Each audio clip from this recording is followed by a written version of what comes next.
We interrupt our program to bring you this important message.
Good evening, ladies and gentlemen.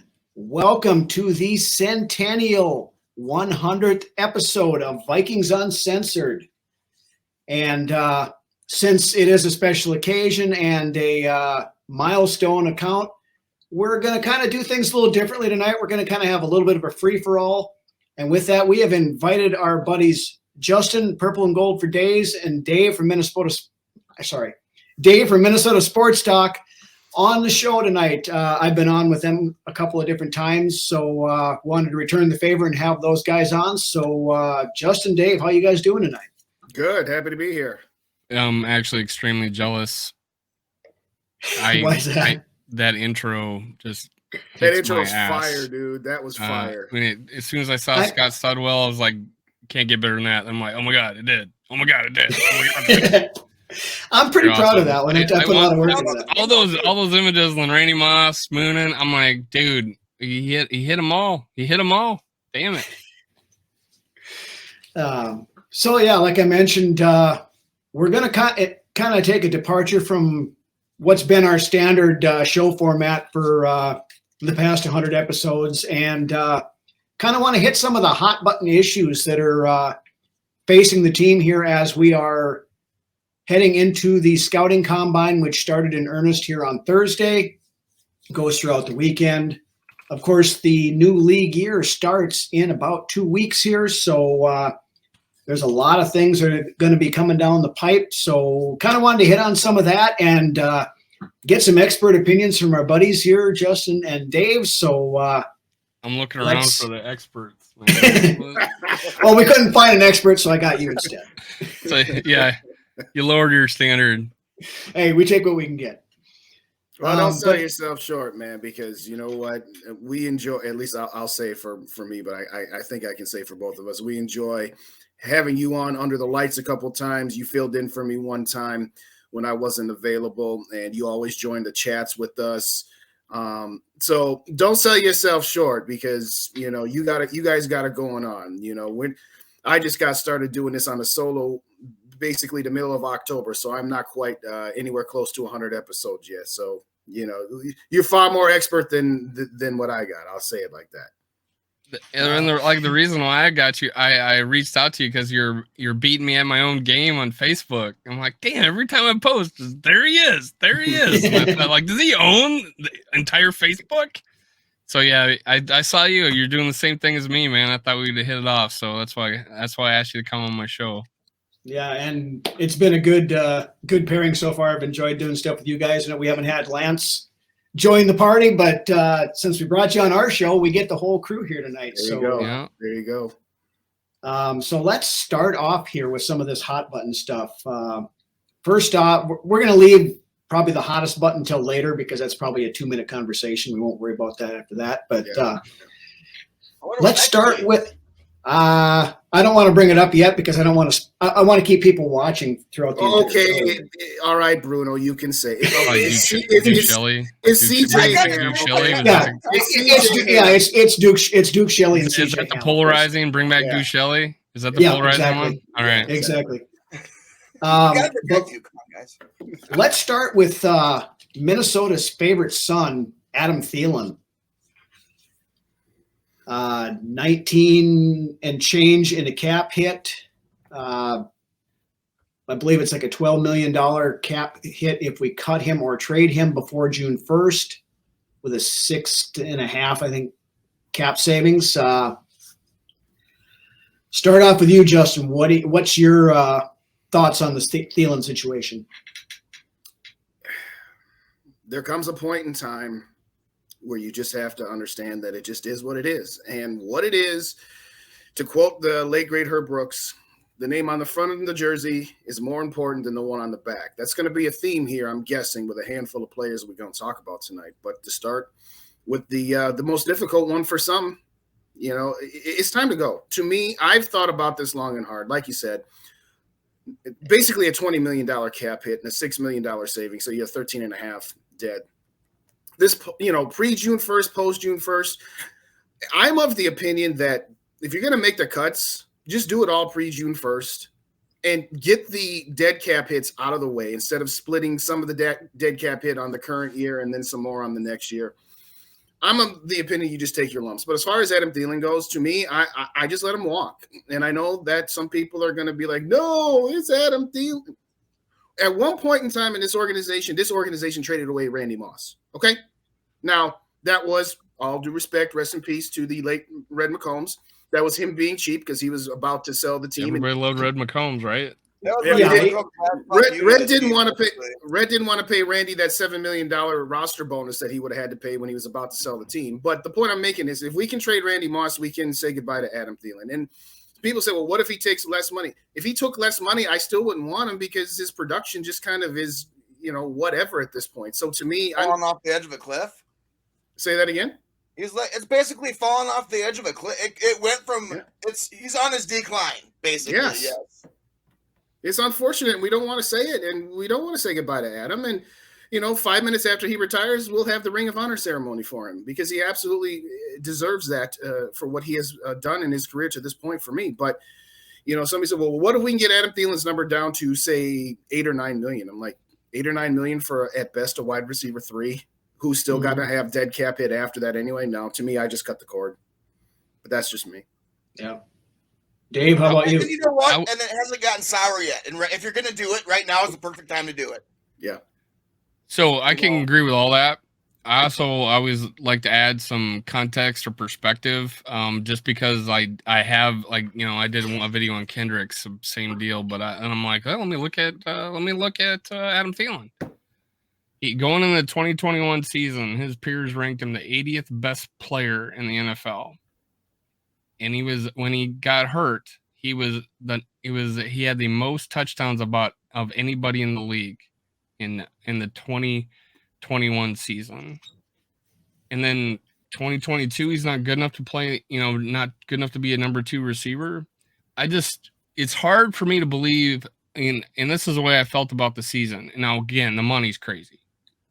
The money's crazy, but the 20, and that's not all his fault, man. That is, I know you agree with me, Justin. It's not his fault. It's Spielman's fault for whatever chicanery he likes to do with the cap to save his job at the end of his career. That Adam Thielen was on the uptick up until TJ Hawkinson came. He started to get more targets. He started to make some plays, and he made some big plays for us. And then TJ Hawkinson came, and just the oxygen's out of the room. You got Justin Jefferson, you got TJ Hawkinson. He can still play, and I think you guys think he can still play. Mostly it's because of the money, right? He's not worth that much money. He definitely is not, but. I think if he was on the edge, it was TJ Hawkinson that pushed him over, because I thought he was on the uptick. Because honestly, you go from the 80th best player in the league by your peers, you're leading the league in touchdowns, and then you go into the next season, we're thinking 3 fucking deep, right? We can swear on here, right? All right.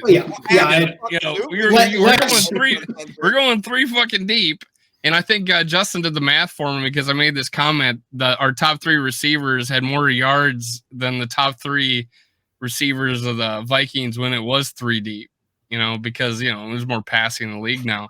But and obviously Justin Jefferson 1,800 yards.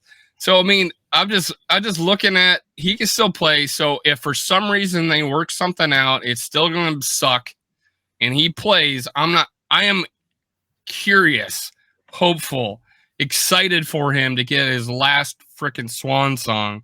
But I'm like, it's not the best move. It's not the best move to keep him and anywhere near that money, anywhere even close to that money. But I'm curious to see what happens. I'm excited. I want to know. I want to know what happens, man. I honestly think both sides are at the same point as far as where they want to be. And I think Adam wants a fresh look somewhere else.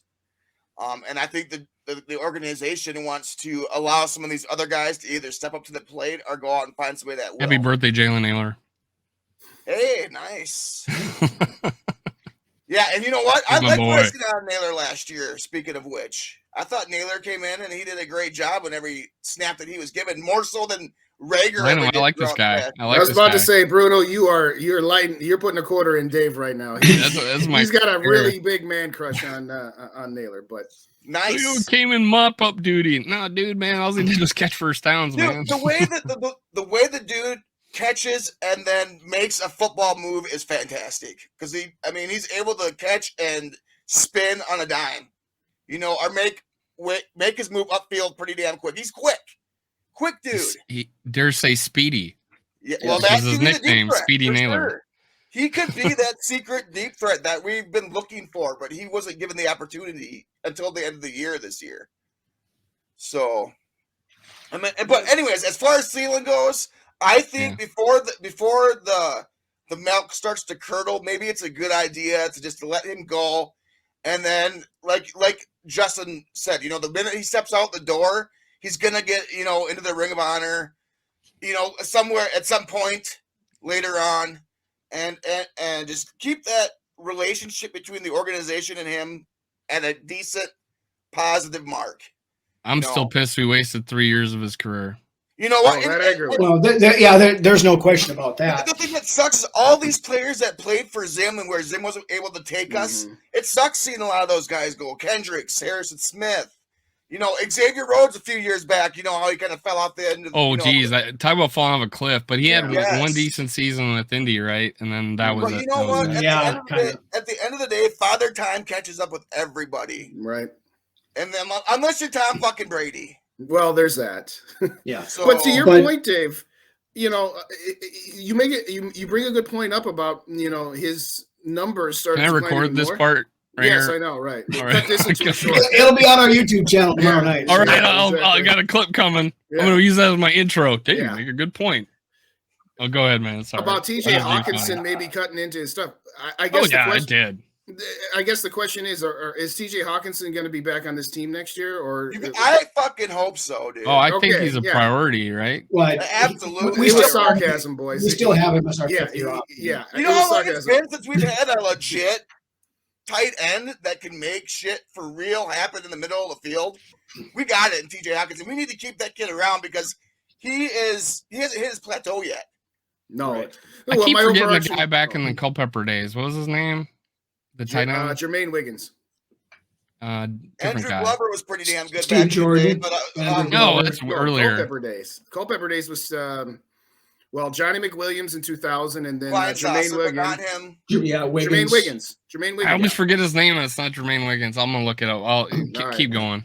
But I guess anyway, where I was going was that I don't see Adam right there with me too. I know what you're thinking of. I just can't get the name. My point is I don't see the resurgence coming from Adam Thielen as if TJ Hawkinson is back next year, and clearly he is. So the other thing I'll say to wrap on Thielen is I was at Green Bay, I was at Arizona, I was at Indianapolis, and I watched him, and it's just like it's not just a matter of the production, and it's not just a matter of TJ Hawkinson being the second targeted receiver, so to speak.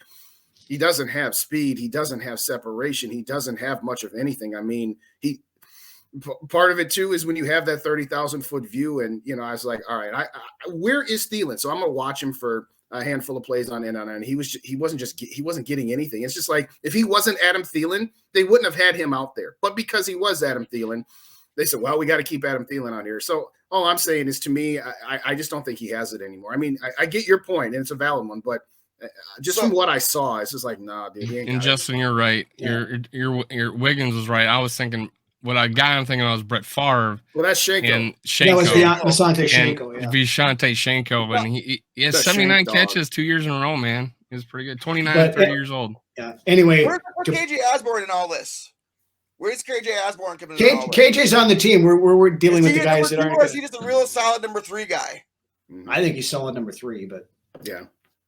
The only problem with him is even on that 4th and 8 play, he rounded off his last 2 routes of that game, man. He rounded off his route and let the corner undercut him. And which is why he's a number 3 and not a yeah, exactly. he's not getting separation because he's not running crisp routes. And then he's fast. He can catch. He fights for more yards. He's a football player, but Jesus. Yes, man, there you go. Better route runner. It takes me back to a throw that Kirk threw where he rounded off his route, and it was because of that throw that Kirk made ended up becoming an interception. And it was earlier this season. I can't remember what it was, but he threw it over the top of him. Yeah, that was Buffalo. It was a deep route. It was Buffalo. Okay. See, that's how easy it is to pinpoint that route exactly, because we all know what we're talking about here. Yeah. So, but anyway, back to finishing off. KJ though, he is what he is, and he's a good player. Like you said, I know you said this is like a 4-ring circus. Well, yeah, I'm herding cats here, but yeah. Fuck yeah, it's like herding cats right now. You didn't say it was going to be a free for all. So I did. So I asked for this, so we're going to get it, I guess. But to kind of put a bow on the Adam Thielen thing, I'm going to kind of piggyback off what Justin said there. Thielen kind of hit that same wall that Kyle Rudolph did. It's good, boom. He can't get the separation he once did. He's still a viable red zone threat, but you don't pay a guy that's only good in the red zone $20 million. Correct. Especially when you have somebody like TJ Hawkinson who can do the same exact things for less money that underneath stuff, because Thielen is not a deep threat.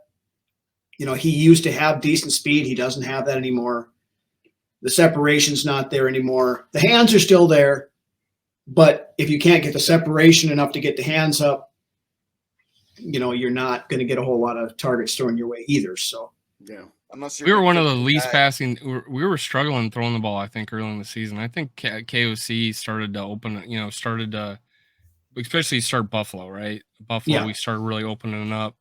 And I think KOC's got to now see what his team is capable of doing, and he will start out of the gate a little more excited, because we were like throwing 6 yards of pass, right? And I think we were all kind of waiting for it to happen, and then it never really did.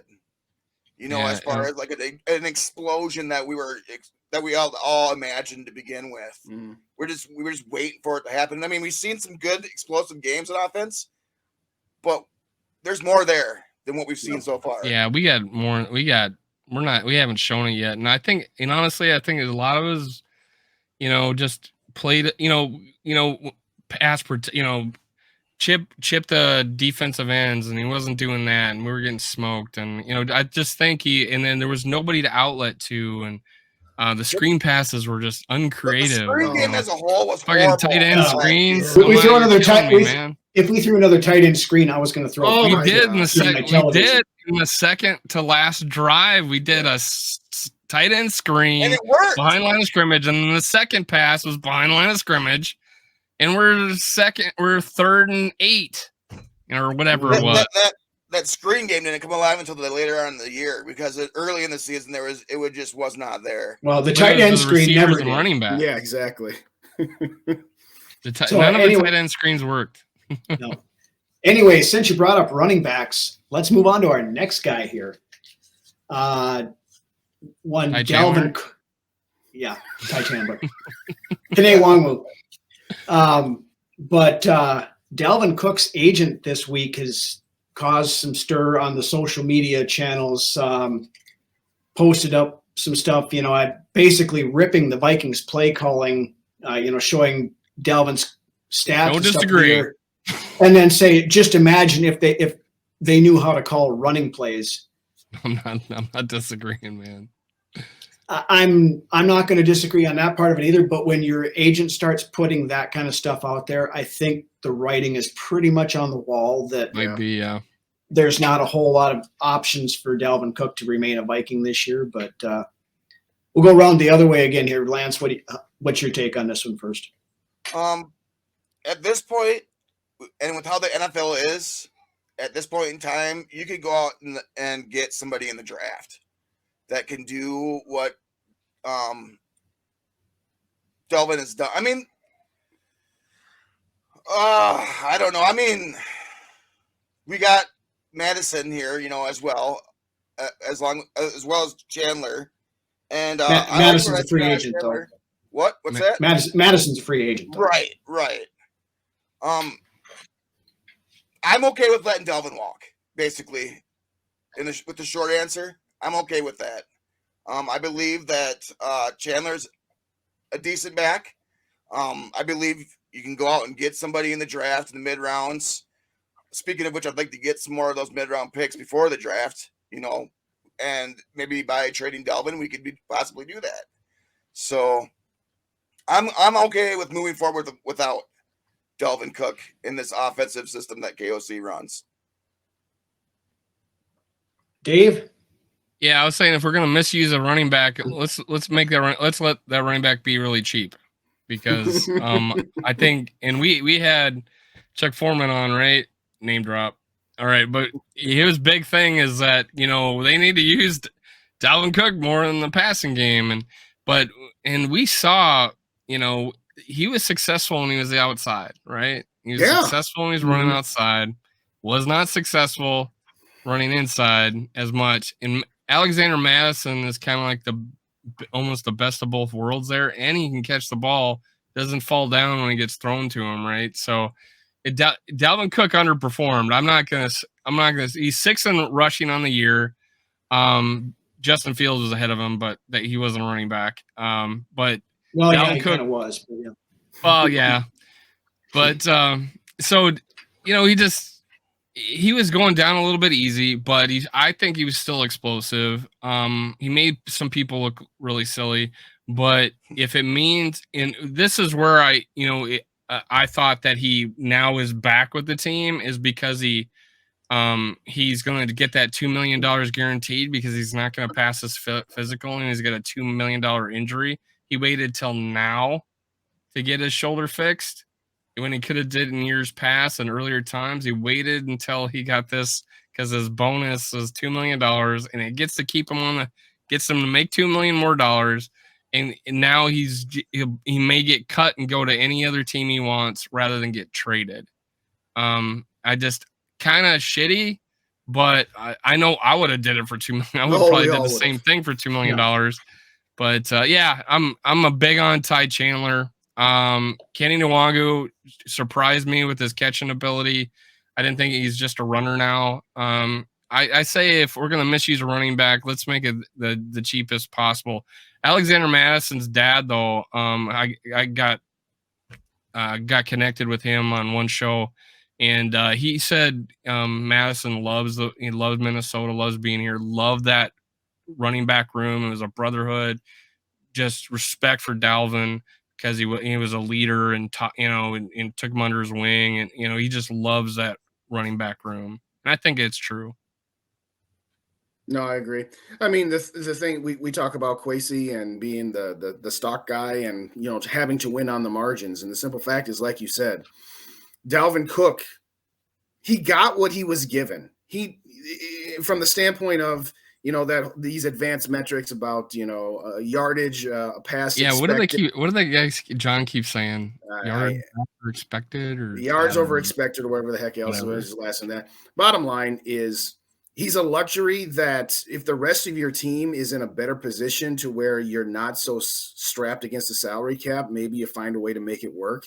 But the simple fact is that with how much salary cap mess they have, and the fact is that, yes, if we don't have Dalvin Cook on this team, there will be times where you won't have somebody break off an 83-yard run when you're down 17 to snap you back into that game, or to finish off the Miami game, or to tie up the Indy game. All of that's well and good, but all of those things, as great as they are not worth the price that you're going to have to pay. And like I said, it's one thing. I'd love to buy a Mercedes. Yeah, I would too. But at the moment, there's other things around my house that I got to fix before I can buy an expensive car. It's just a luxury thing. To your point about Alexander Mattison, I'm kind of take it or leave it on him. But as long as we've already kind of broached it a little bit, if you could get Alexander Mattison for something like what the Vikings got Latavius Murray for, who was not re-signed by the Raiders after his rookie contract, and the Vikings got him dirt cheap. If you could do something like that for Alexander Mattison to keep some continuity there, to not turn over the entire playbook of, starting running backs to the younger guys and letting them develop for another year or two, I could listen to that. But if Alexander Mattison is going to want to get more than a base dirt cheap contract, then unfortunately we're going to have to say goodbye to both of those guys. But as far as Dalvin Cook goes, yeah, if you could trade him for a 6th round pick at this point or anything better than that, you just kind of have to do it. It just kind of is what it is. And do you guys know what Ty Chandler's 40 time was at the combine? 3.9. No, but 4.38. So I'm pretty excited, man. He was pretty quick. I remember. Yeah, he's fast. I know it was under the 4.4s. Pretty freaking fast. So I'm pretty he's excited. good running out of the shotgun formation as well. He developed. He was playing at Tennessee, right? And he was in a multiple back situation. Goes to Carolina and becomes this receiving running back, and still was over 1,000 yards. And throw that in with the 4.38. I'm like, I don't know how he fell. Sure. I just don't know how he fell to the 6th round. So yeah, I think the injury in the preseason really hurt him this year. Yes. So, yeah. Very good point, Bruno. Yeah. Well, then he got hurt in the regular season too. I think he break? Broke his thumb. Yeah. Yeah. But I guess my thoughts on Dalvin Cook. I've made this abundantly clear ever since Lance and I started this show. I am not a fan of giving a running back a big second contract. Agreed. You get them, you run them that 4 to 5 years, you thank them for their service, and then you move on to the next guy. Especially there's only running backs like that come around, like Adrian Peterson being one of them, was a running back was deserving of a big second contract when that time came, and I'm glad we gave it to him. But anyways, getting off base there a little bit. Yeah, but there, and we've talked about this. There's a glut of free agent running backs in that kind of low to mid range that would be more than sufficient as a running back by committee with Chandler and with Wangwu. And as we have seen, and this is part of the whole thing, with the running game not being near the focal point that it was under Mike Zimmer with Kevin O'Connell, it makes less than 0 sense to pay $14 million to a running back. That's my exact point at the beginning was like, yeah, if we're going to misuse a running back, let's make him cheap. Right. Yeah. It's getting to the point now where Dalvin's consistency is getting down too. He's relying a lot more on those splash plays, like that 87-yarder or whatever you mentioned that against Buffalo. You're waiting for that play to happen during the game. Otherwise, you're getting a bunch of 1 or 2 yard runs. But I don't know if that has more to do with the play calling, with him running them out the middle, as the point where you should be running them to the outside. I don't know. But from what I've seen out of Dalvin this past year, he's it was different than previous year in years past. Mm-hmm. Well, it was like, what was it? It was 30-some%, I believe, that of his runs went for 0 or negative yards. I mean, that's Adrian Peterson territory. I mean, and exactly, no disrespect to Dalvin Cook, but Adrian Peterson in his prime had a lot more of a burst than Dalvin Cook did. It might be Barry Sanders too, though. Right. Yeah. Barry Sanders as well. And he was great against 8-man boxes or 8+ man boxes. Peterson was, but that's beside the point here, anyways. Right. Yeah. All right. Anyways, right now, here we go. Yeah. Let's roll on to the next one. Since we're on the offensive side of things, we'll hit a couple other things here quick. Kwesi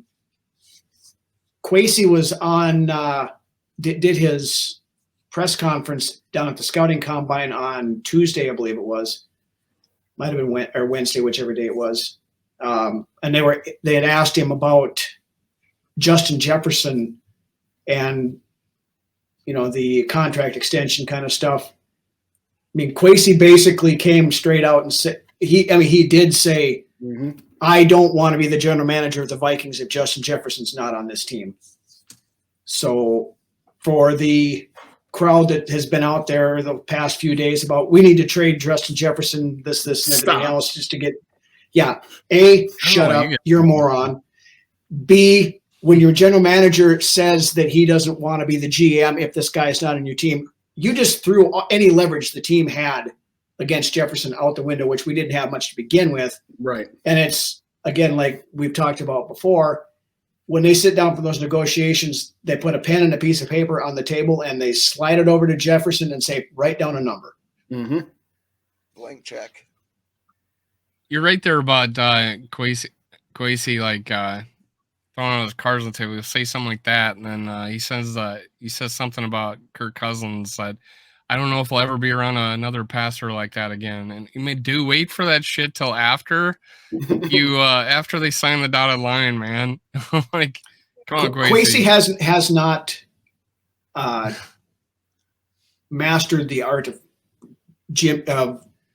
Rick speak. We'll call it for lack of a better I think term. also you might be thinking like, hey, I'm talking good about them. Maybe they'll do this hometown discount, whatever. I don't know, but I like the way he handles things. I like the way he kind of just lets the words freely come out of his mouth without thinking about it. I like the honesty he has at that GM spot.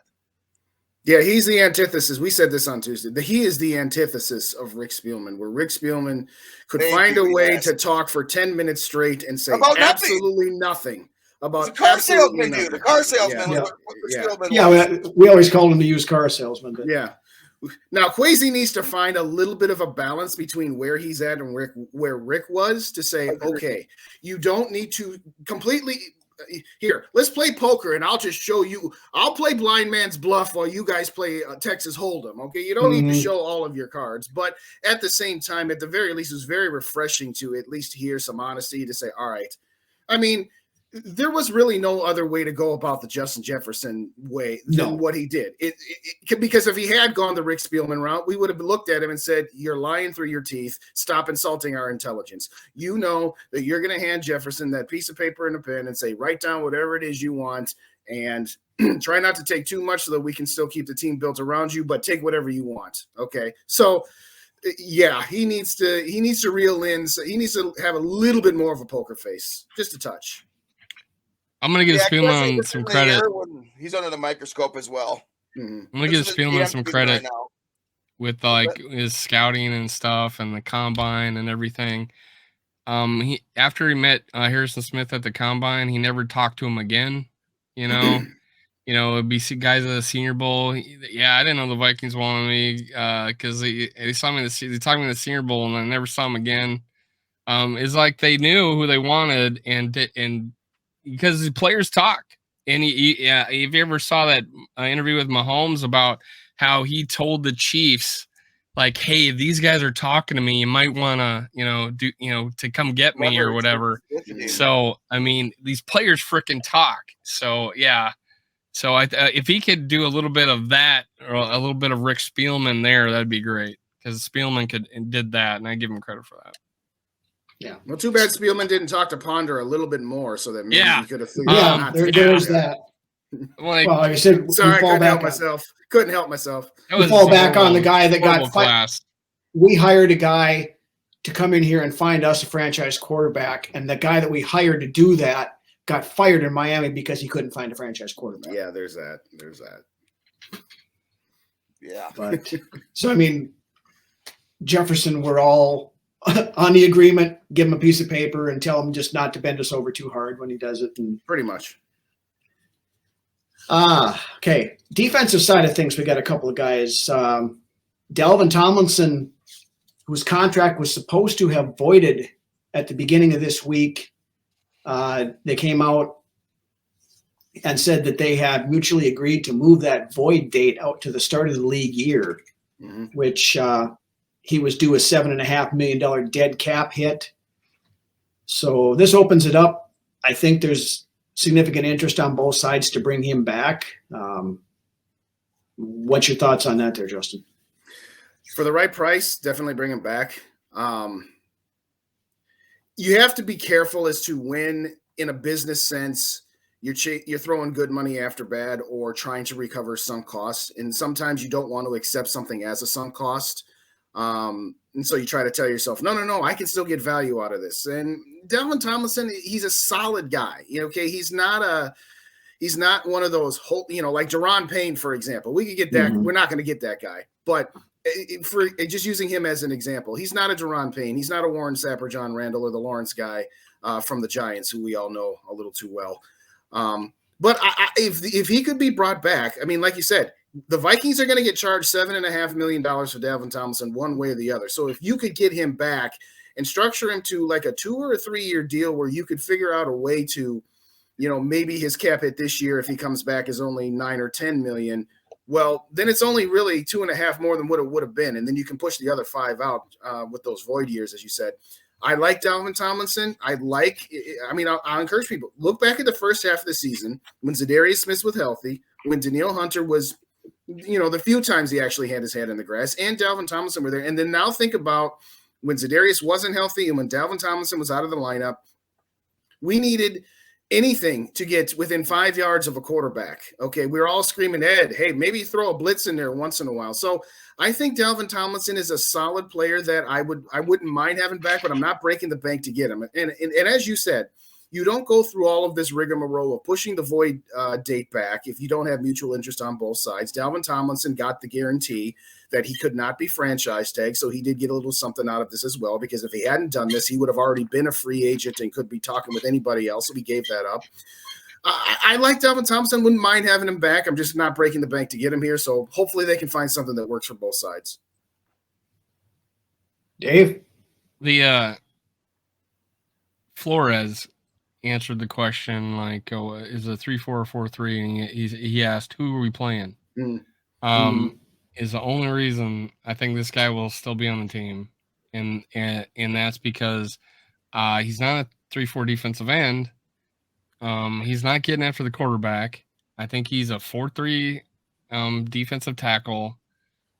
He's not the 3 technique. So that's if you're in a 4-3, right? If he's a nose tackle, 3 technique. Yeah. We don't have that at all with anybody on the team.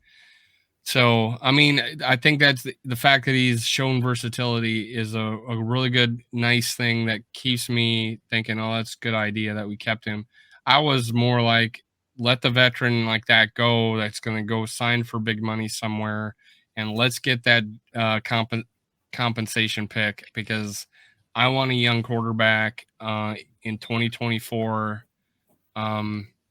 Because we need more picks. We don't have enough, and that's the only way. That's the Patriot way, man. That was the Yankee way. Let those veterans go and get those extra 4 first-round compensatory picks. Those bastards, rich get richer, and that's what the Patriots did. They let guys go. Well, I think this is the perfect, exactly like Dave said. This is the perfect situation to do exactly that. Get a pick for him. Unfortunately, we don't really have the salary cap to negotiate, a high range contract that he might be looking for anyways. So, and like Dave was saying, if you can get a pick for the guy by letting them walk, then I would be more than happy with going with that route. So, yeah, I think if he had anything less than that $7.5 million dead cap hit this year, they probably wouldn't have done what they've done to this point to try to maybe figure something out. If he had a $2-3 million dead cap hit, I think we would have thanked him for his service, and he'd have been on his merry way and a free agent already. Like if we re-sign him, that cap hit spreads that back out again. Right? Correct. Because right. He has another year, 2 void years or whatever. The Grand Wizard Rob Brzezinski will wave his cap wand over the top of stuff and straighten it out a little bit. But but like for the right price, I don't mind having him back. I'm not going to lose any sleep over it if he doesn't come back. But kind of where I'm at. He came out strong to start the season last year. He came out strong, but once he had that little rough injury, he wasn't the same coming back. So. But the one thing with him, there was a noticeable drop-off in the run defense when he went out. Absolutely. Yeah. So, Yeah, it went from horrible to absolutely god awful horrible. right. But there was still a drop off. Yeah. All right.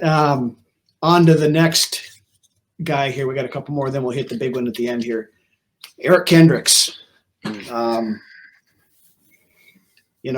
Last year, and granted, everybody looked bad in Ed Donatello's defense,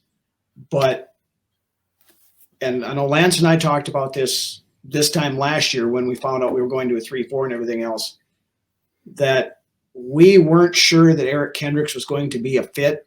I know he played it in college, but in the NFL, playing under that 3-4 defense, and he looked awful this year, I thought. I mean, he, slow, couldn't keep up with the guys going across the middle, not even close to what we have come to expect from Kendricks over the years.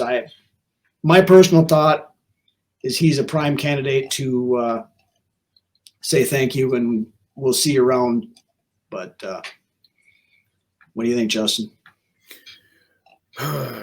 Remember that movie, Remember the Titans? And there was this linebacker, he was like all-state or whatever, and then the first game, he's just getting guys just running right by him before they put PD in for him. And he's just like, yeah, I can't keep up with these guys. I'll be happy to ride the bench. Listen, Eric Kendricks has got a few things working against him. Number one, if he gets cut, he's got the least amount of dead cap space against the Vikings cap. And he's also got the most salary that could be freed up. So right off the bat, he's got those two things working against him.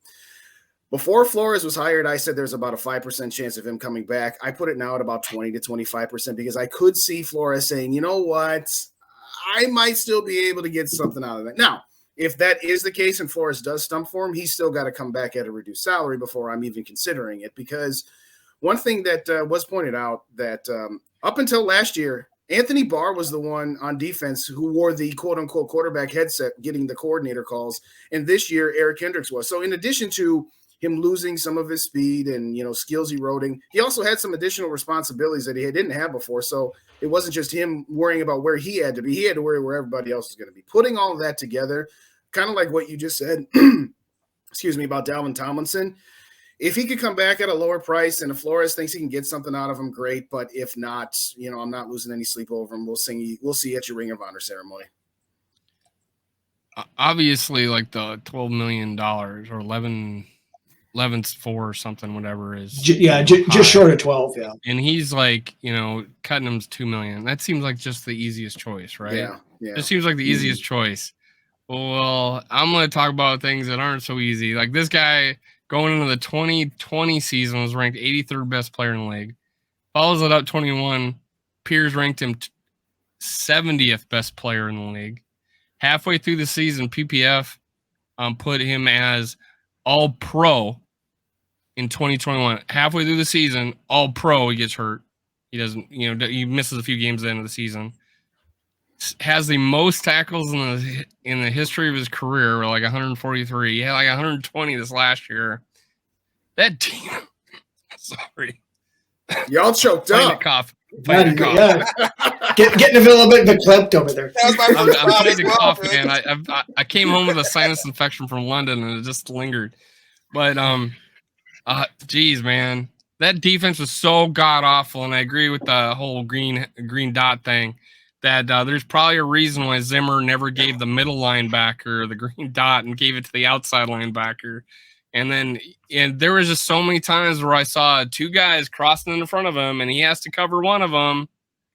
Someone's getting open. He didn't cover either one of them. Yeah. Oh, and then well, true, because that defense was so terrible. The scheme is so terrible that they left those linebackers out to just freaking cover the entire field.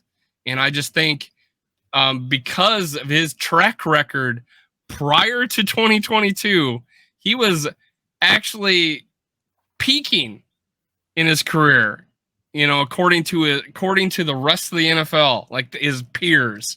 And I'm just saying we needed and think about it. All the players that were getting hurt in 2020, 2021, and he was left with nobody around him. Like there was no Daniil Hunter, and everybody was getting hurt. But I just think he's got. I think Flores will know that, and I think he wants him. You're right. He's got to come back for the right money. Hopefully he does, because he's not getting much, I don't think, right, out there. I don't think he's going to get a big – because look at Barr got $3 million, right? That's another thing. Finally, we go to a 3-4 defense. Barr's only $3 million. And I think his camp knows that too. But yeah. I didn't quite hear that. Sorry, I was talking over you. I said pretty sure his camp knows that too. So. Oh, yeah. You know, and just those numbers themselves that you were pointing out there just shows how indicative it is between him and a 4-3 and a 3-4. Who's to say that he couldn't go thrive in a 4-3 somewhere? True. You know, and go back to that type of game-changing performer that he was. We playing. In a 3-4, you need to have speed at the linebacker position. Those linebackers have got to be able to cover in the middle of the field, you know. Otherwise, you're going to have exactly what happened this last year, and that's the whole middle of the field is going to be wide open for anybody to take advantage of us on. You need linebackers with speed that can cover tight ends and number 3, you know, slot receivers. Mm-hmm. So that is what was so frustrating about watching that defense all last year. It's just like, okay, halfway through the season, you're going to tell me that you don't see what is abundantly obvious to anybody watching the game, that it's not that this defense, that the middle of the field was wide open on a couple plays here or there because you ran a zero blitz. It was wide open on near every play. Yes. Well, and it's just like, I get it, but it's like you can't figure out something different. As long as the opposing offense had time to let those routes develop, they were completing that fucking pass every time they ran across the middle of our field. Donatel's idea of a zero blitz was to not blitz anybody. We blitzed 0 people. Something to consider. I zero blitzed all year last year. Something to consider. Our 2 linebackers left to play those positions would be Dye and Asamoah, right? If we get rid of both Hicks and Kendricks. So I'm happy to see what Asamoah can bring. Oh yeah, I mean, Asamoah's going to start at one of the 2 positions this year, and right? But who's going to play the other one? You start looking at. I mean, there's a lot of good middle linebackers in this draft. 200 from Bama's one of them. Noah Sewell from Oregon's another one. There's 2 or 3 other guys. Names are escaping me right now, but there are guys that could come in here and at least do as well as what we had last year. I mean, their ceilings are higher. They might give up a big play here or there, but they're also going to be able to cover with the speed and everything and make up for that. You need somebody that's going to cover up the middle of your fucking field, man. Yeah. You can't let receivers and tight ends run roughshod on you in the middle of your field. Right. I absolutely hate seeing Danielle Hunter go back into coverage. What the fuck is that? Okay, here's the thing. You remember 2018 and that Thursday night game against the Rams where, you know, Sean McVay ate Zimmer's lunch and somehow he had Cooper Kupp being covered by Anthony Barr. It's one thing It's one thing if you have a scheme that completely fooled your defense and got a mismatch here. They didn't even have to put schemes in to try to find mismatches. It was, hey, go run 5 yards and you 2 crisscross like it's backyard peewee football, and that's all it took to beat that defense. So you can't run fast running backwards. That was the awful defense. I did a poll on was it the players or the defense? 90-10, man. It was 90-10. It's that was the defense. So yeah, man. 95, I think, to 5. It was so bad. But yeah, I think I'll put my chips on the player that it was the defense than the players, obviously. Yeah, no question. The play calling was a big issue, but there was also the issue that I still don't believe we had the proper personnel to run a 3-4 defense. True, 100%. Because I mean, we've ran a 3-4 defense one other time in the history of this team. That was, 85, 86 when Chris Dolman first came in the league. Yeah. So, yeah. Hall of Famer. Well, yeah. But and I believe that's the biggest spot on defense. It's the biggest spot of need on defense outside of defensive tackle is your interior linebackers in this defense. Mm-hmm. We need to have some middle linebackers that have some coverage skills. I'm not saying that Kendricks just doesn't have them, but not in the 3-4 system. He was a great coverage linebacker in the 4-3. Mm-hmm. Yeah. So, and to your point, do not ever have Danielle Hunter drop into a zone blitz ever again. No. When you have your best rusher on the field, Jared Allen did it. then that's just the red flag right there. That's like saying, you know what? I think on this play, I'm going to have Justin Jefferson be my left tackle. Like, no. Exactly. We want you to chip the linebacker and then do max protect instead of going out running around. Down the back of the field. Yeah. All right. There's a few other guys that we could talk about, but since we've been going for about 45 minutes here already, let's hit the 800-pound gorilla. How about that? CJ Ham. CJ. Been a lot of talk this week about Dave's favorite player. One Adam Thielen. Yeah. One Kirk Cousins, of course, came out end of last week, beginning of this week about basically it was at the point where there was not going to be, or there was no interest in a 1-year extension. My Adam Thielen pop. Nice. I don't have a Kirk Cousins thing anywhere here. Yeah. Nope. It's on back order. I was going to say it's behind the banner there. Yeah. Right. But so basically the way it's been brought up is it's either going to be all or nothing. Okay. I'm just showing my wares, man. Hey, that's all right.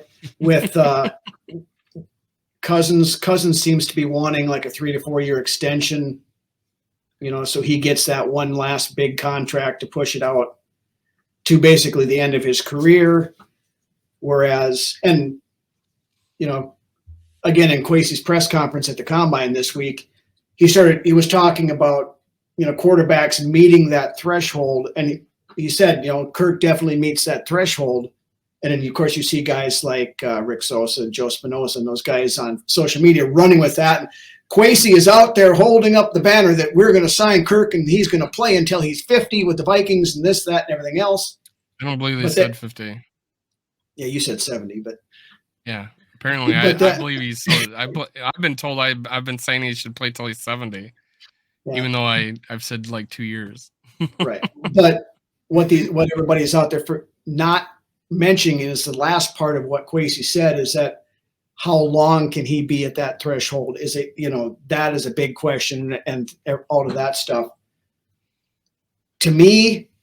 And then, of course, there's news coming out, today, and this is due diligence, but it's interesting nonetheless that the Vikings at the Combine have met with Anthony Richardson and are doing due diligence on Will Levis and some of these other quarterbacks.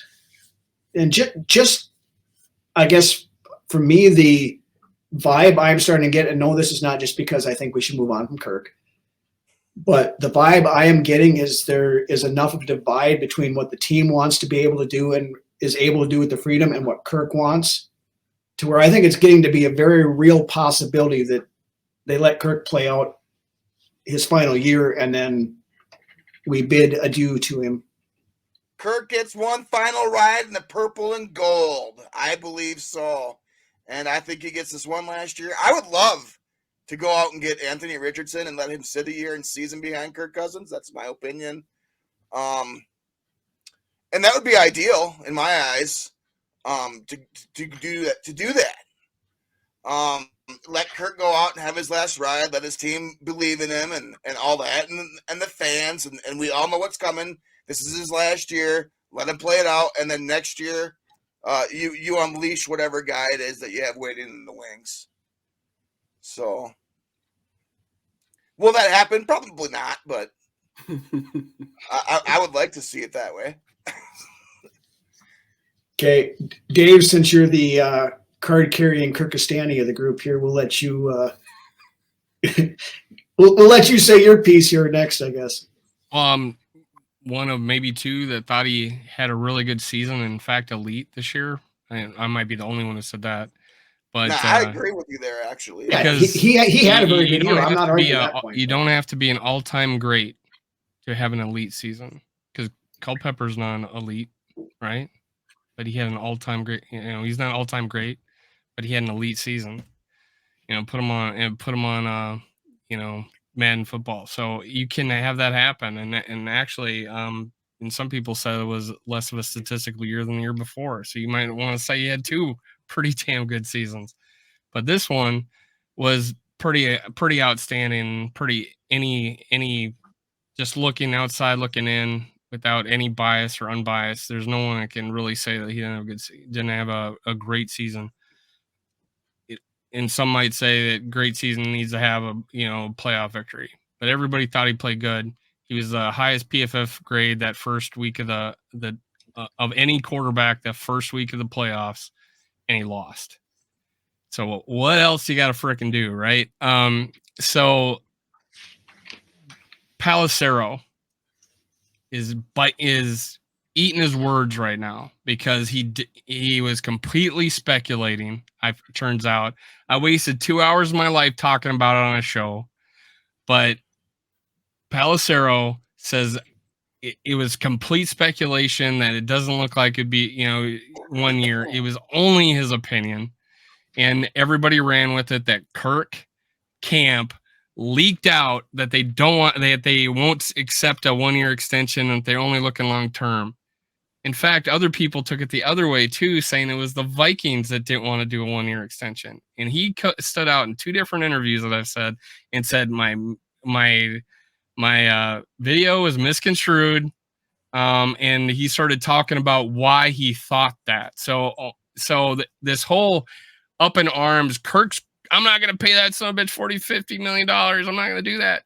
And where have we seen that he takes more money than what the market is?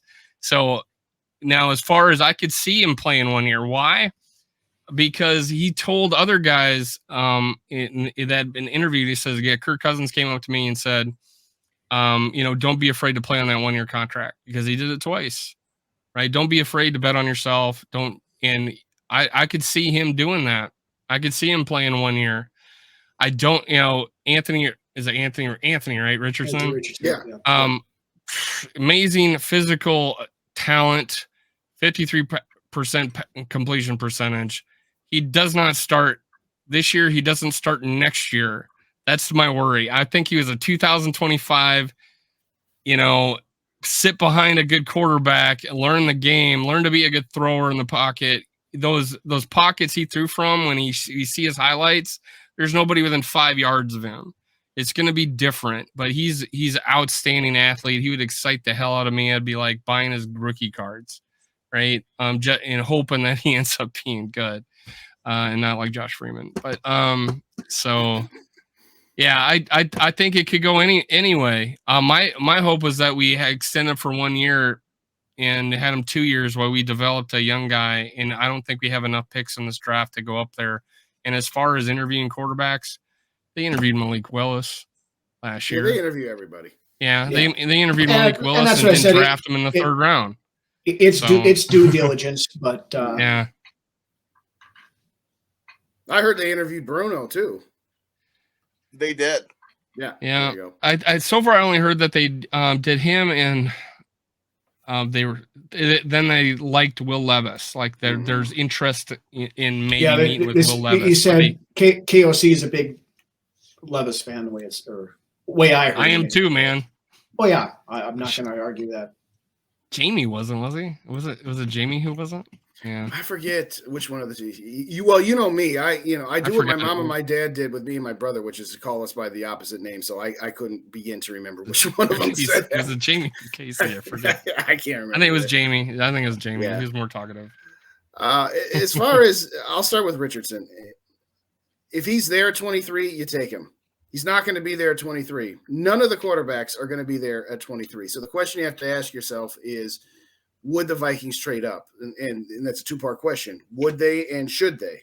I'm not going to get into would they, because the answer is probably not. We've got enough evidence of this ownership group and of how this thing has been run for the last however many years that On one hand, in the back of their mind, do they know that they need to at some point come up with a succession plan to Kirk Cousins? Yes, they know that. They've known that for how many years and haven't done anything to address that.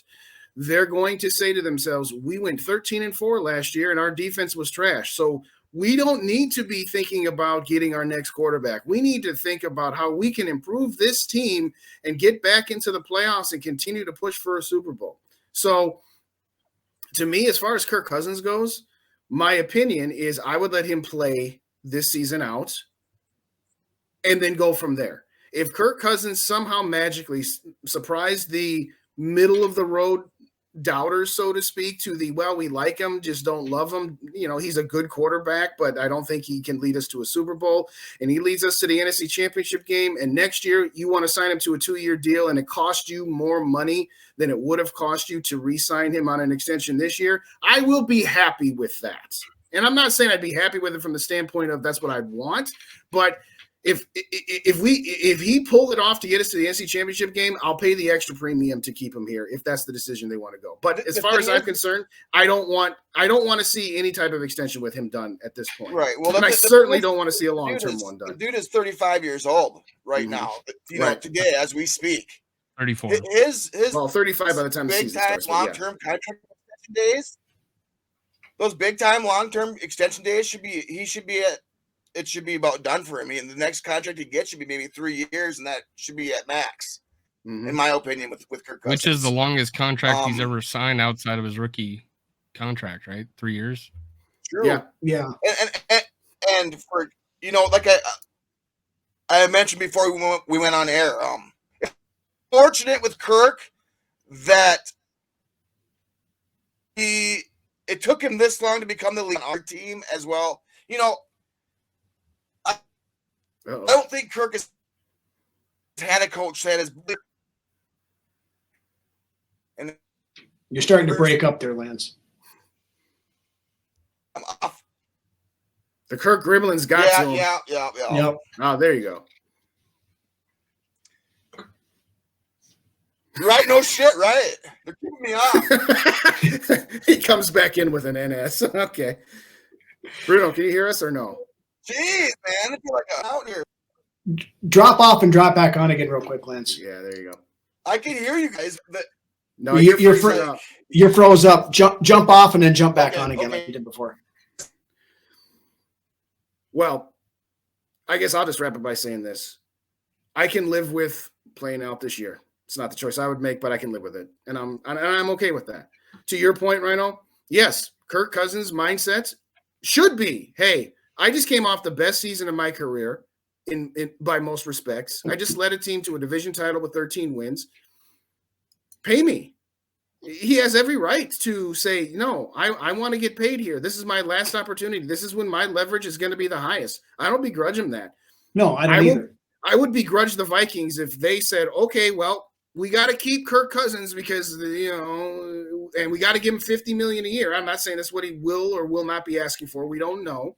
But if they end up signing him to a 3-year extension for $45-50 million on average per, I'm going to be disappointed because at that point, it's once again, you're kicking the can, you're hitching your wagon to a guy that the simplest way I can say it is that Kirk Cousins is not the Vikings problem, but he's also not the Vikings solution either. And I think we've seen that we've gone as far as we can, both with him as the quarterback and with this team as how it's constructed. So yeah, I'm cool with 1 more year and let's start the succession plan. But you know, 1-year extension, I suppose I could live with, would be my choice. But I don't want to see no 3-year extension for market value. I'm sorry. No, and I think that no 1-year extension thing does have some merit, even though Pelissero was misquoted on it. Because, I mean, even at the end of a 1-year extension, Kirk's going to be 36, going on 37. Mm-hmm. And he's going to want to hit on a contract one more time before he falls into that category of backup quarterback for a couple of years or retires. And I don't begrudge him that at all. He has, I mean, I've said this for years too, that every player in the league has every right to make as much money as they possibly can while they're in here because these careers are usually so short. Mm-hmm. and they play a violent game and they pay for it later on in life. So I don't begrudge anybody trying to do that. But when it boils down to it, the NFL is a business. It's like you mentioned earlier, and I've said it many times too. It's not the name on the back of the jersey that really matters. It's the name on the front. And, you know, for all the good Kirk did last year, I mean, 8 game-winning drives, you know, showed up as a leader, everything else. There were still a couple of times where he had a prime opportunity to dispel some of the narratives about him. Mm-hmm. The Philadelphia game for one, the game against Dallas for another one. And then on that 4th and 8 play to end the wild card game where he could have done the same thing he did in Buffalo and chucked that ball downfield to Justin Jefferson in double coverage and just let Jefferson try to go get it. But he reverted back to, and I hate doing this because, as Dave said earlier, Cousins played a hell of a game for the most part in that wild card game up until it mattered the most, and then it reverted back to the same Kirk we'd seen the past 5 years. And to be clear, that does not mean that that's putting blame on Cousins. No, it absolutely is not. It isn't. Unfortunately, sometimes if you even point out that one not so good play, that it comes across as that, well, see, told you he sucks. Ain't nobody saying that. No. But it's at some point, okay, Kirk, you made the comments about how you want to retire here and you want to win a Super Bowl here. Okay. If you have that on the left hand, but on the right hand, you're going to exercise your right to get as much money as you can. Those two things don't go together. And that's why I'm no longer anymore going to be talking about it from a Cousins standpoint. I'm coming at it from a Viking standpoint. Is you have to know that at this point, you should have enough evidence to know how far you can get with this guy unless he decides to say, no, I'm going to sacrifice. I'm not saying he's obligated to, but I'm saying that if he's not willing to, which is his right, then you've got to make the tough choice to say, all right, Kirk, no extension. You'll play the last year of your deal. And if he comes back and you and says, well, I'm not happy with that, you say to him, all right, then give us a list of teams you'll waive your no trade clause to, and we'll go from there. Mm-hmm. The Vikings, it's on them to not give in and say, yeah, we'll pay you $50 million a year for 3 more years. So to Dave's point that he's made a few times, it's you can't blame the players for the team offering up that contract. Okay, fair enough. So now my onus will be on, all right, Vikings, you make that choice. And whichever choice you make, you're going to have to live with. Yeah. Don't sign him. All right.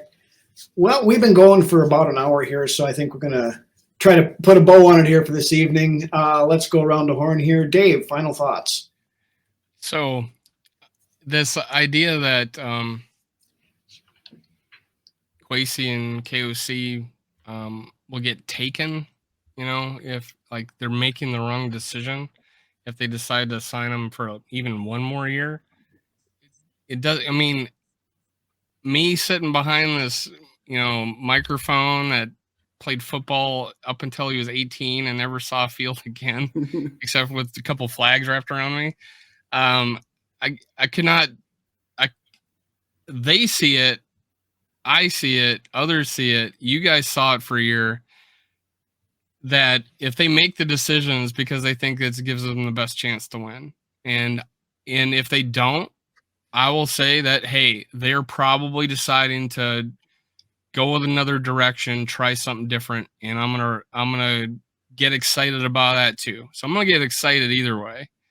You got some people says if they re-sign Kirk, I'll never be a Viking. You know, I'm done with the Vikings. You know, that me and Justin had that conversation. They'll be back watching the Vikings, right? Of course. Or those people are morons, but yes. Yes. Yeah. So, I mean, and then it's kind of like the history of now too. We're sitting here watching the Vikings game. Oh my God, Kirk made that bad play. Oh, Kirk made that bad play. And then the game's over. We barely win. Kirk played bad, but we won great. Oh, we made a fourth quarter comeback, but holy shit, where was he in the first half? And then we watch all the highlights the other game of all these quarterbacks throwing touchdowns and looking flawless because we're watching 5-minute clips of highlights. And we don't realize what we have.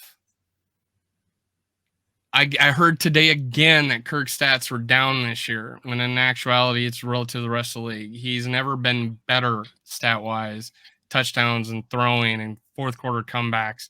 And to think it happened just this year, like it didn't happen last year. Well, he had 4 last year. He should have had 6 if it wasn't for 2 fumble and a freaking missed field goal.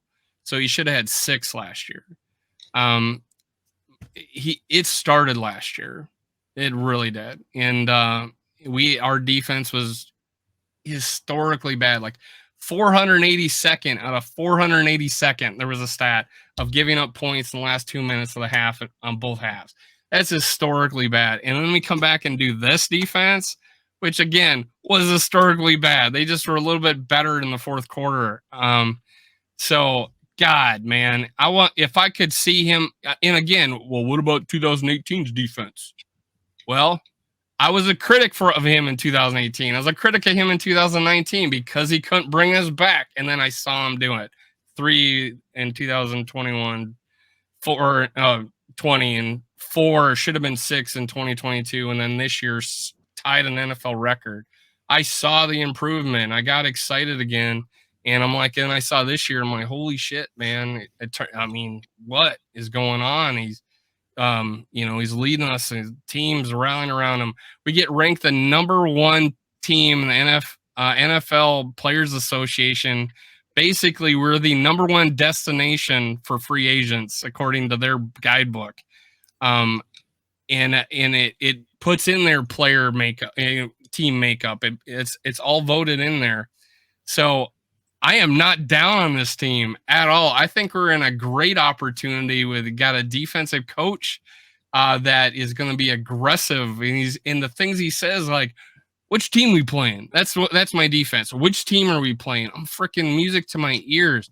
I mean, damn, I'm excited about this, man. I'm excited about this. I just wish we had more picks. Jesus, we fill a few holes in there. I need a nose tackle. I need a center.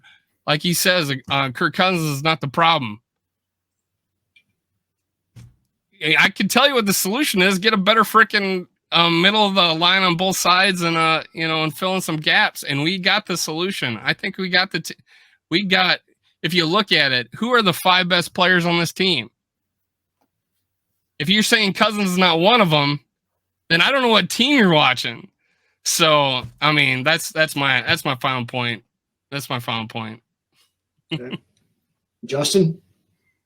My final point is, you brought up 18 and 19, which was 5 and 4 years ago. And you got me thinking. I'll at least give you that as to, all right, well, what would it be if we had the 15th ranked defense? I'm like, well, it would be about 2018 or 2019 because Kirk Cousins is 5 years older. And yes, everything you said about this past season and maybe even the past season and a half, granted, but at some point, we just got done talking about how many players and how old they are and how their skills have deteriorated. By the time this defense gets to that level, is Kirk still going to be at 2022 Kirk, or is he going to be back to 2018 and 19 Kirk? I don't know.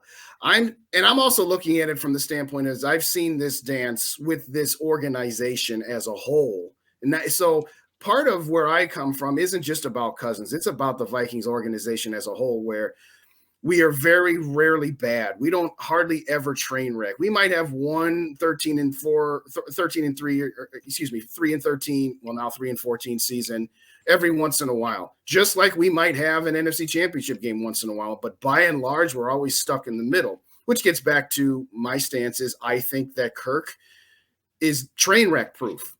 He's never, as long as he's healthy, you're going to win 7 games minimum, okay, which is not a bad thing per se. It's just he raises the floor, but I feel he also lowers the ceiling. So even if you could fix all of these things, I'm still not convinced that would get us much further to the ultimate prize, which is why, on top of everything else that I've seen in my 40-some years, is why I'm a little more willing to move into a different direction. But as you said, we'll find out real quick, because March 15th is 13 days away from this recording, 12 days away from the airing of it.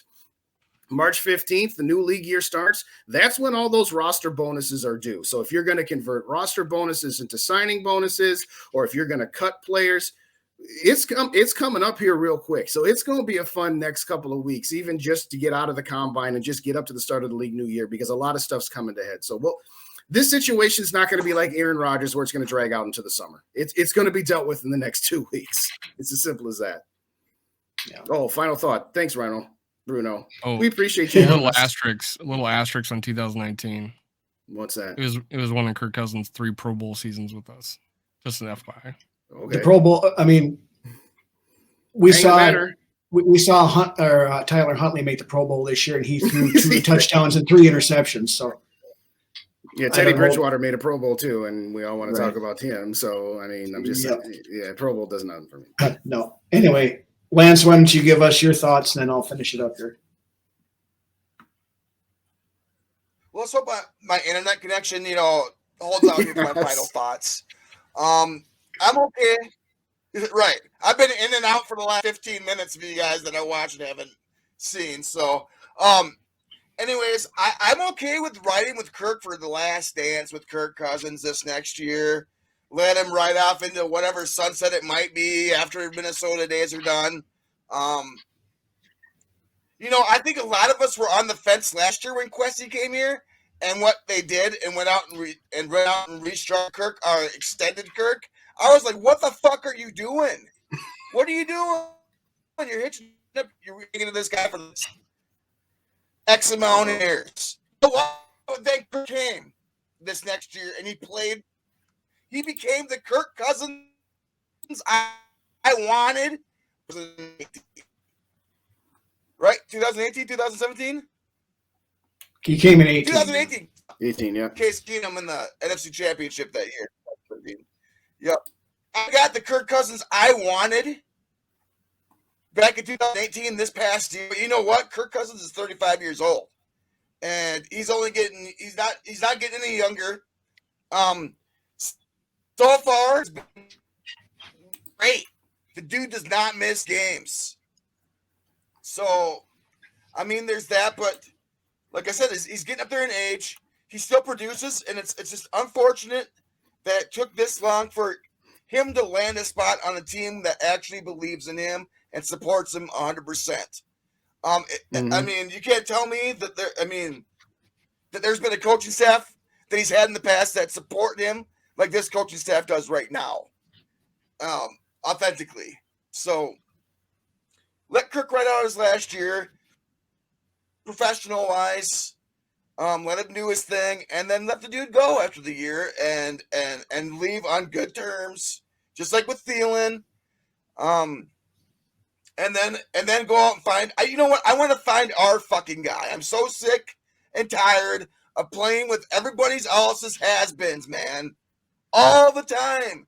Since I had started watching this team, it's been the retreads at quarterback, except for outside of Dante Culpepper and Brad Johnson.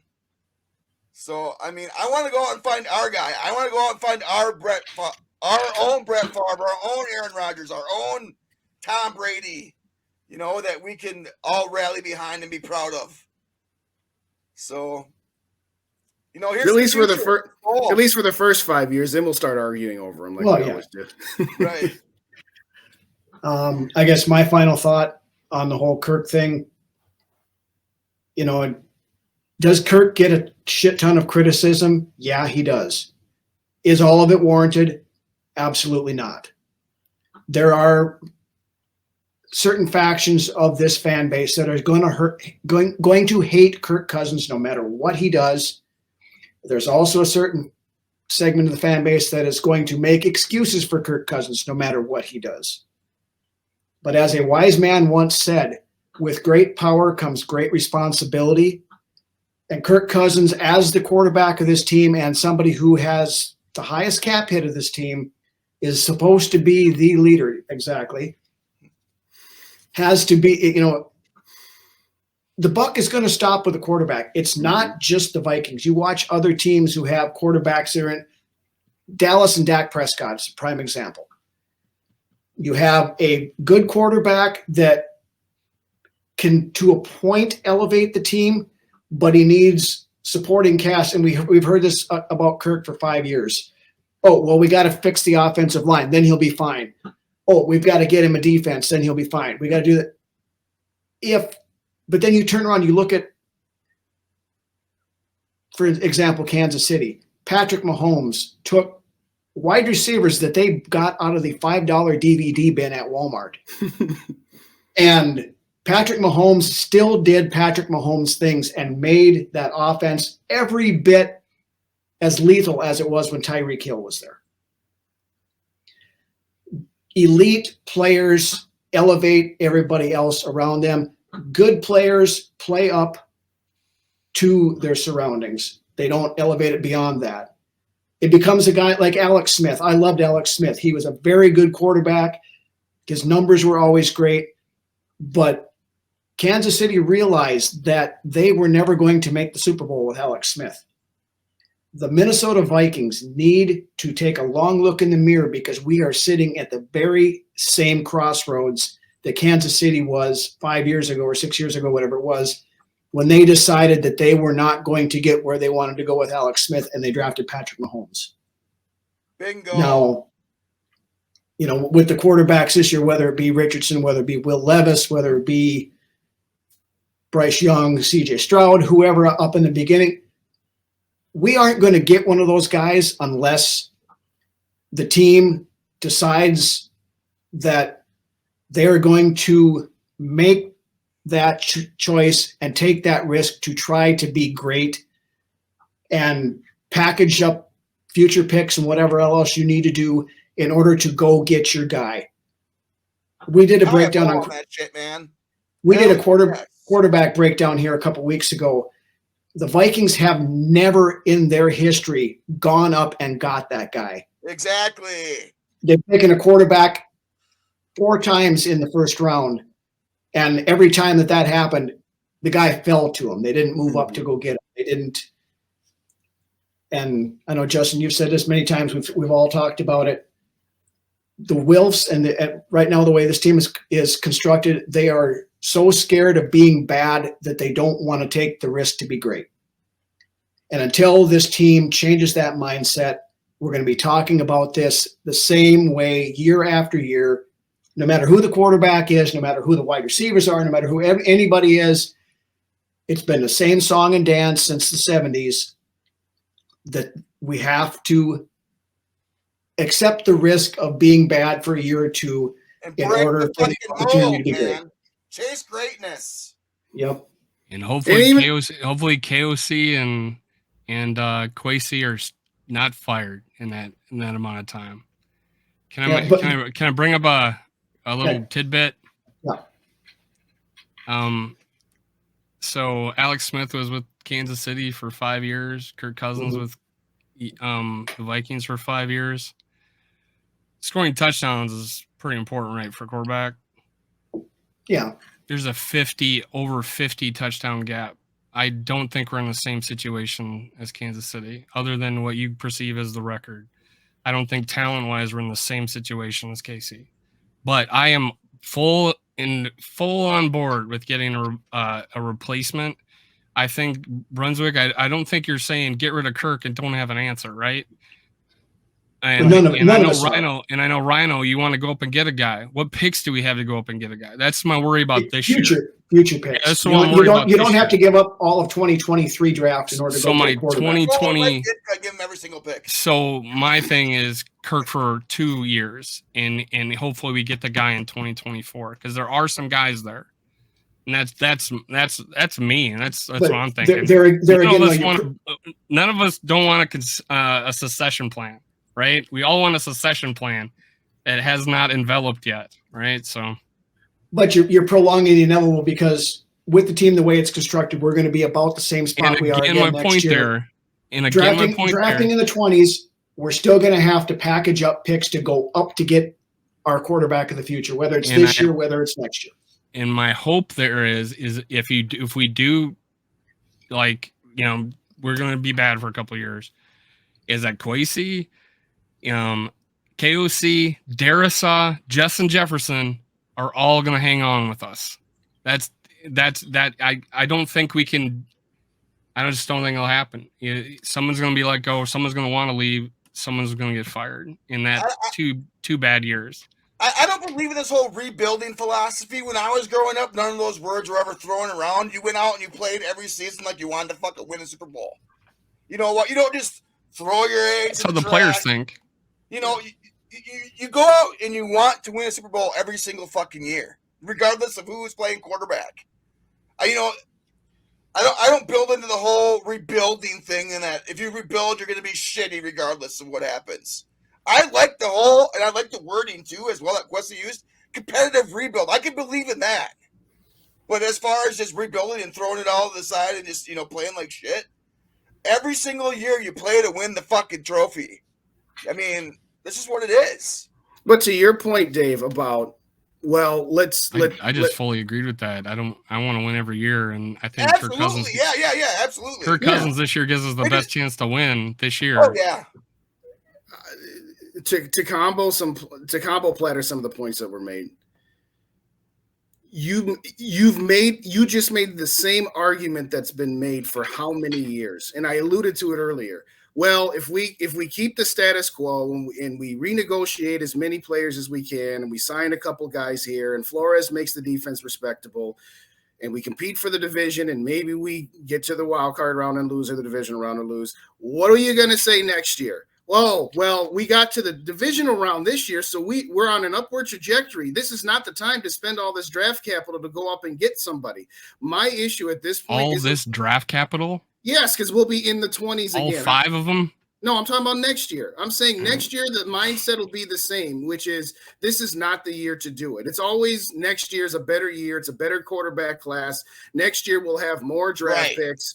Next year we'll be in a better position than we are right now. The only thing that I dispute on that is that it's always next year's a better year to do it. And at some point you just have to make the choice to actually do it. Well, and I brought that argument before, is that we have a different coach. We got a different GM than all those years you're talking about. I will say this again.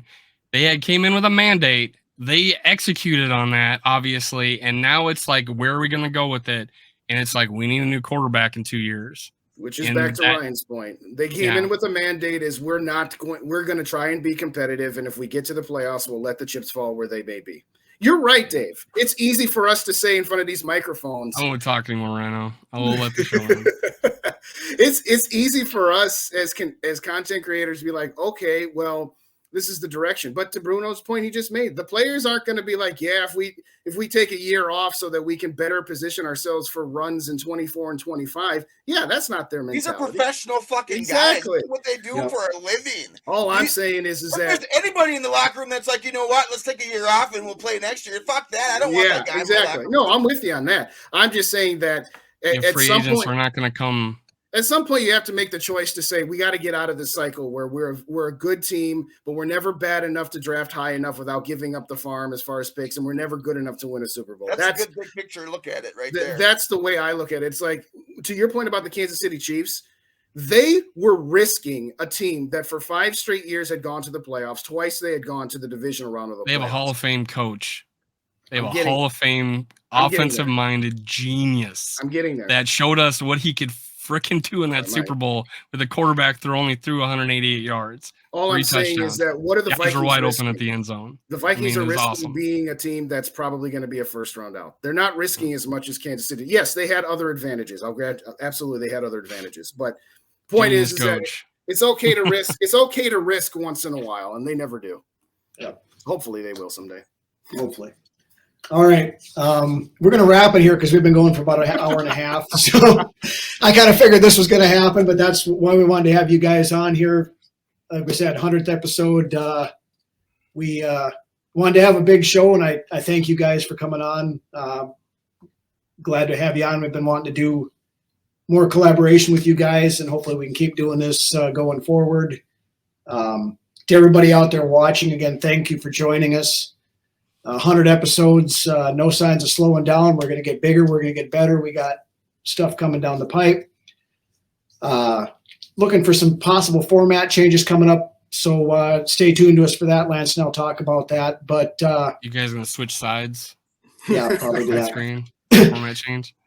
We play both kinds of music here, country and Western. There you go. But you're gonna have Brunswick run the production, and you're gonna give the. I'm gonna sit there and swear like a sailor. How does this thing work? All right, Thanks, but anyway, guys. yeah, thank you guys for joining us. Thank everybody for watching. We'll see you next week for episode 101. And with that, make sure that you subscribe to both Purple and Gold for Days, Minnesota Sports Talk. And if you haven't done so, also subscribe to our channel. And it helps us all out, helps us all get better. Vikings content creation, YouTube, podcasting, we're all one big family, and we're all in it together. So support your local podcaster, whether it be us, whether it be Justin, whether it be Dave, whether it be somebody else. We all appreciate it. So thank you again. Thank you for 100 episodes, and we'll see you guys next week.